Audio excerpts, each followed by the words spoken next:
بەڵێ سەبارەت بم بابەتە زیاتر قسە دەکەین لەگەڵ بەڕێز سائیر بەیاتی سەرۆکی ئەنجومەنی هۆزە عەرەبەکان کە لە هەولێرەوە لەگەڵ کوردستان 24 بەڕێز سائیر زۆر بەخێر بێ. بەڕێز سائیر تۆ بخێراتی ji بۆ کوردستان 24 شەو باش بۆچی سنە ji ئاخفتنên عەبادی تۆڕەنە؟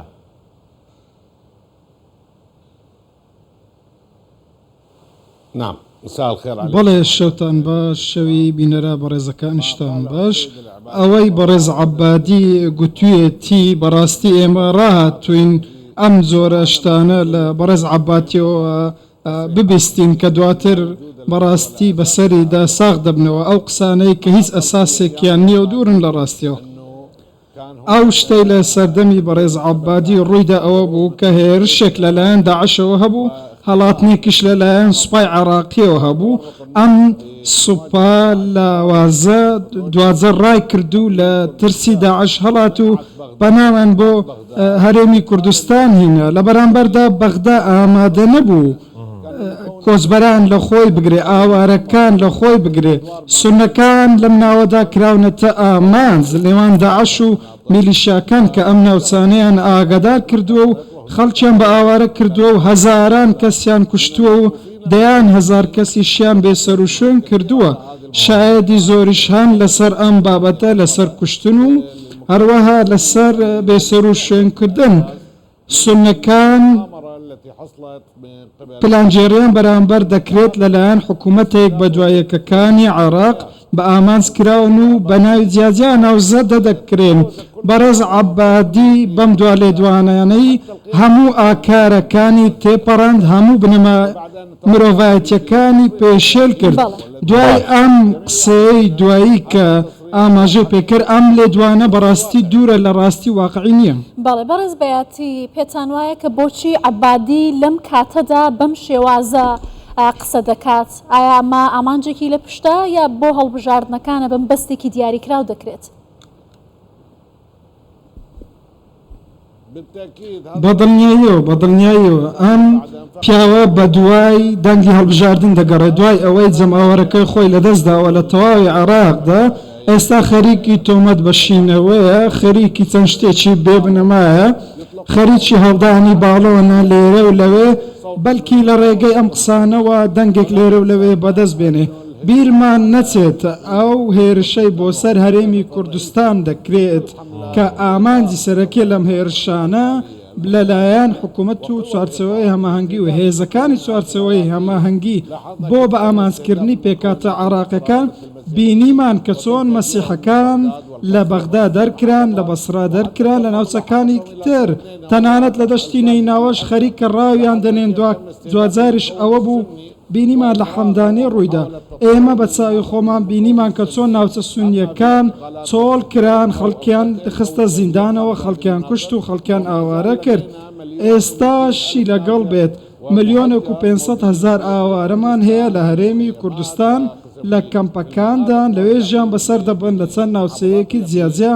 لە پارێزگاکانی هەرێمی کوردستان. ئەگەر هەرێمی کوردستان نەبووایە شتێک نەبوو بە ناوی سونە،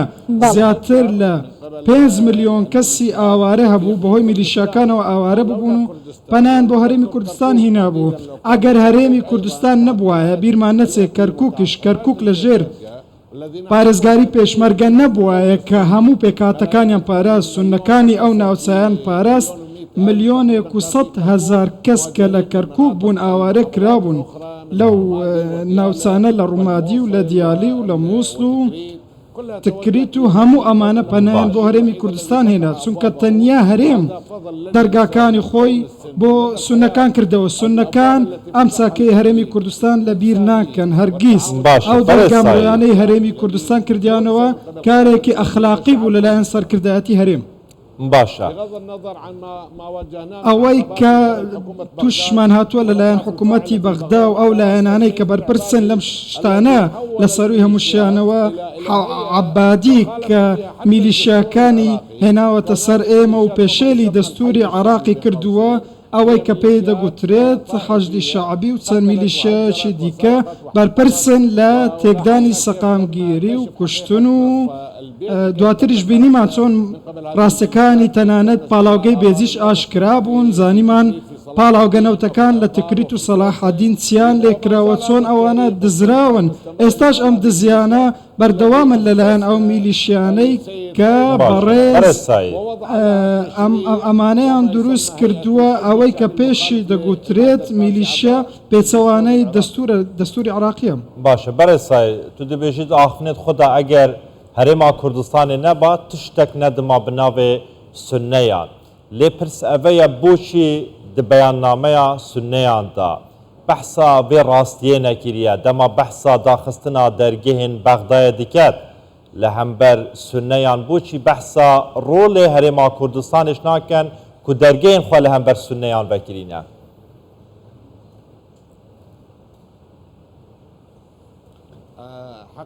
بەڵێ لە ڕاستیدا ئەوەی کە خۆی بە نوێنەری سونەکان دادەنێ لە پەرلەمان و حکوومەت یاخود لە تەواوی پرۆسەی سیاسی ئەمانە نوێنەری سونە نین بەڵکو ئەمانە دژی سونن ئەمانە دژی سونەکانن خۆیان کردووە بە خاوەنی سونەکان بەڵام ڕاستەکە ئەوەیە ئەمانە دروستکراون دروستکراوی ئێرانین دروستکراوی دەرەکین دروستکراوی وڵاتەکانی ترن ئەمانەیان دروست کردووە وردە وردە دەشبێنی ڕاستی ئەمانە چۆن ئاشکرا دەبێت لە دوازواردا بەشێکیان بینیمان کە بەشێک بوون لە ئیخوان موسلیمین کە پەیوەندیان لەگەڵ لایەنێکی دیکە هەیە کە پەیوەندی بە ئیسلامی سیاسی شیعیەوە هەیە و پلانگەریان بەسەر عێراقدا کردو و عێراقیان بە ئامانج کردووە بە هەموو پێکاتەکانیەوە چونکە ئەمە تاکە دەرگەی ئەوان بوو ئەمە تاکە ڕێگەی ئەوان بوو تاکە بۆ ئەوەی عراق تێک بدەن بەڵام هەولێر قەڵای خۆراگری بوو قەڵای پاراستنی هەموو پێکاتەکان بوو لە سونە و لە کریسیانەکان لە ئێزدەکان تەنات لە سابی ئەیمەندائی و پێکاتەکانی دیکەی عراقش ئەگەر هەرێمی کوردستان و پارێزگاری هەرێمی کوردستان نەبووایە بۆ عراقەکان هیچ پێکاتەیەکمان لە عراق نەدۆزیەوە ئەوان بە دوای عراقێکی سەقامگیردا دەگەڕن عراقێکیان ناوێ بە دوای ئەجێندەی وڵاتانی دەرەوەدا بکەوێت کە دەیانەوێت عراق بەکاربێنن وەک چۆن وڵاتان دییان بەکارهێناوە لە سووریا و لوبناان و یەمەن ئەمڕۆ چێشە ئێمە لە نوێنەرەتی نوێنەری ڕاستەقینی نییە بەڵکو چینێکی سیاسی گەندەڵمان هەیە دەستکردی دەرەوە دەست خۆش ئەزە پرساق و جارەکەت کە دووبارە کەم ئەزبارم درستی نەگەیشتێتە من بەحساوەیەکێ کرد و جەنابێەوە ئاماژە بوێکێ دیکەن ئەگەر هەرێما کوردستانی نەبایە تشتێک نەدەما بناوێ سنەیان لێ بۆچی بەیاننامە یاخود بەرسفدانە ئاخفتنێن حەیدەر عەبادیدا ینی بەحسا داخستنا دەرگەهێن بەغدا هاتیەکردن لێ بەحسا ڕۆلی هەرێما کوردستانی نهاتیەکردن کە هەرێما کوردستانی دەرگەهێن خۆ لە هەمبەری مەڤەکرینە.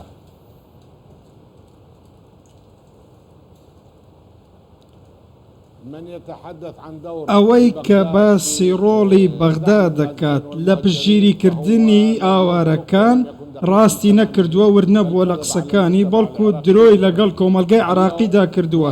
ئەمڕۆ ئێمە جارێکی دیکە جەخت دەکەینەوە پشگیرێکی تەواو لەلایەن هەرێمی کوردستان هەیە بۆ ئاوارەکان پێویست بوو سونەکانیش ڕاستەکان وەکو خۆیان بڵێن ڕاستەکان وەکو خۆیان بگەینن بەڵام مجامەلەکردن لەسەر حسابی خەڵکی عراق و خوێنی خەڵکی عراق ئێمە شتێکە ڕێگە پێنادێن بەردەوامیش نابێت بەڕاستی ئێمە ئەمڕۆ داوامان کردووە بابەتێکی گرنگتر بێتە ئارەوە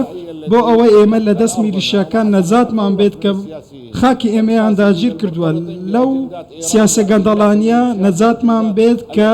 ئەجێندای دەرەوە کۆنتترۆلیان دەکات و ئاراستەیان دەکات و خوێن و پارەی عراقیان حەڵال کردووە ئێمە داوای هەرێمێکی عەرەبیمان کردووە ئەو پارێزگایانە لە خۆ بگرێت کە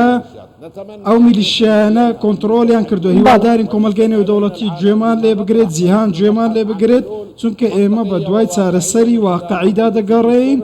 بە گوێرەی ئەوەی لە دەستوری عراقیدا هاتووە کە پێویستە هەرێمێکی عەرەبی هەبێت زۆرینی سونە بن. باشە بەڕێز بەیاتی ئەو کاتێک کە داعش هێرشی بۆ ناوچەکان هێنا بوو لە عراق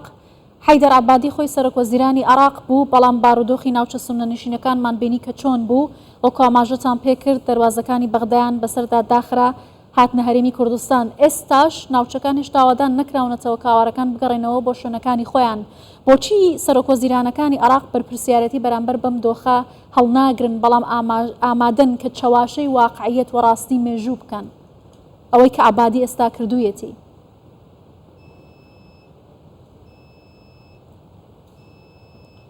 استغلال التاريخ بەکارهێنانی مێژوو ناکرێت ببێتە هۆکاری ئەوەی مێژوو ساختە بکەین ئەوانە وا دەزانن کە ئەم مێژووە 1000 ساڵ پێش ئێستاە نەخێر ساختکردنەوەیەکی ئێمە بە ساختکردنەوە چەندین بانگەشە و درۆی سەرکردەکانی بەغدامان پشتڕاست کردەوە لە سەروی هەمووشانەوە سەرۆکۆزیرانی پێشوو حیدەر عابادی ئەو کەسە بوو ڕێگەی نەدا بە سونەکان بێنە نێو بەغدا ڕێگری لە پێکاتە سونیەکان کردبێنە ناو بەغدا جسری بزەبزی شایەدی ئەمە دەدات ئێمە بە چاوی خۆمان بینین کە ئێستاش ڕێگە نادەن بستنەوە زورفی سەخر و لەلایەن میلیشیاکانەوە داگیر کراوە چەندین ناوچەی دیکەشەن لە ناوچەی سەلاحەدین لە ناوچەکانی دیکەش زیاتر لە 800,000 کەس ڕێگریان لێ دەکرێبستنەوە ناوچەی خۆیان لە سەلاحەدین ناوچەی سەید غەریب ناوچەی یەسریب عەزیز بەلید مەحەتە ناوچەی بێجی ناوچەی دیکە هەموو ئەو ناوچانە ڕێگری لەوە دەکەن خەڵک بێنەوە ناوچەی خۆیان لەبەر ئەوەی میلیشیای لێ ئەو میلیشیا تایفیانە دەستیان بەسەر ناوچەکاندا گرتووە دەیان ناوچیان وێران کردووە ئەمانە بیرمان نەچێ ئەوەی ڕوویدا لە گوندەکانی دەوروبەری کەرکووک و ئەو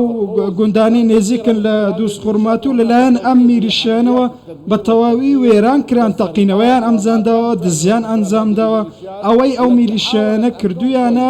هەوڵیان داوە کارەساتەکان بێنە ناو پارێزگای کەرکووک لە دوای 2016ەوە بینیمان کە چۆن ئەم میلیشیان دەستیان بەسەر چەندین ناوچەی دیکەدا گرتووە هەوڵیان داوە بێنە سنووری کوردستان و هەڕەشە لە هەرێمی کوردستانیش بکەن چونکە هەرێمی کوردستان تاکە پارێزەری پێکاتەکانی عێراقە زۆربەی گەلی عێراقی پاراستووە لە سونە و لە کریستیان و هەموو لایەنەکانی دیکەی یەزیدی ئێستاشی لەگەڵدا بێ شنگال داگیر کراوە لەلایەن هێزەکانی حەشدی شعبی کە لەو ناوچەیان داگیر کردووە ئەم کێشەیە گەورەترین کێشەیە دەبێ عەبادی بەرپرسیارەتی ئەم شتە هەر بگیردرێ کە 500,000 کەس بێسەر شوێن بووە دیار نییە ئەمە تاوانێک کە لە مێژوودا وێنەی نەبووە بەرە سایر دەست خۆش پرساداویە دەکەم ئەگەر کورتی بەرسوا من بدەیت لە کوردەواری دەڵێن نانی کورد بێخوێیە ساڕای ئەو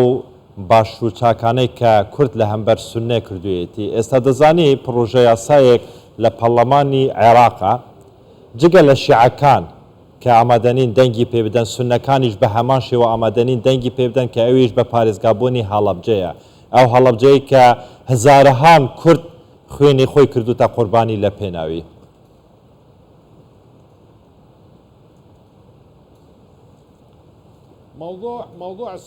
بابەتی سونە لە پەرلەمانی عێراقی من